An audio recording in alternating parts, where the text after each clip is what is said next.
qui aurait imaginé un mercato aussi mouvementé? Depuis plusieurs semaines, journalistes et animateurs changent peu à peu de crèmerie. À France Télévisions, Sophie Davant a même provoqué un jeu de chaises musicales. Car c'est Julia Vignali qui a été choisie pour la remplacer aux commandes d'Affaires conclues. Un transfert qui lui a valu de quitter la présentation de Télématin, où Marie Portolano lui succédera, où elle officiait depuis 2 ans aux côtés de Thomas Soto.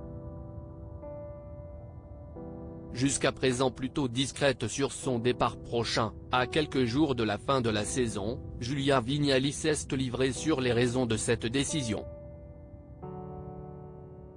Ça a été formidable, se réjouit-elle dans les colonnes de Télévision Magazine ce jeudi 15 juin.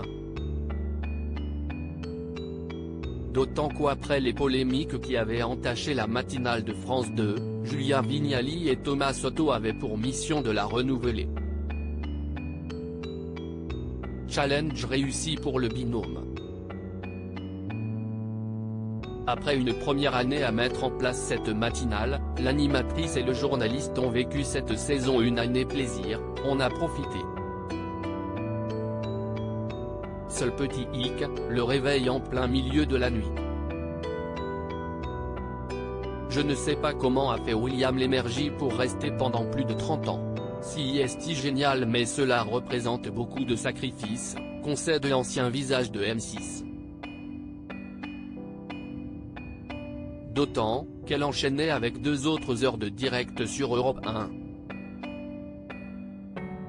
Si Julia Vignali ressent une forme de soulagement à l'idée d'un nouveau pouvoir dîner avec ses proches, se coucher en même temps que sa famille, se réveiller avec elle, ce n'est pourtant pas ce rythme effréné qui l'a motivé à quitter Télématin.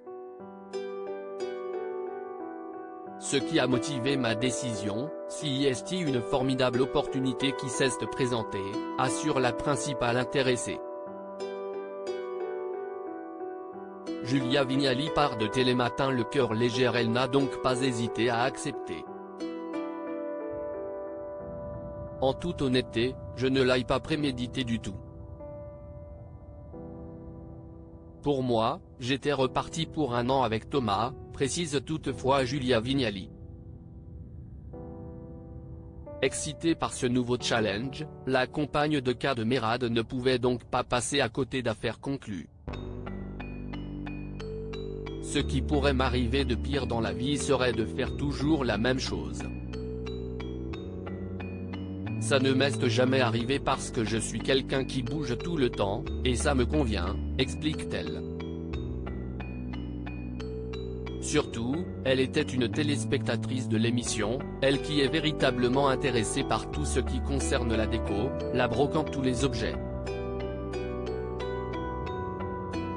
C'est donc le cœur léger alors que la greffe a pris à Télématin que Julia Vignali s'apprête à faire ses adieux à Thomas Soto et à la matinale de France 2 et ainsi voguer vers un nouveau défi.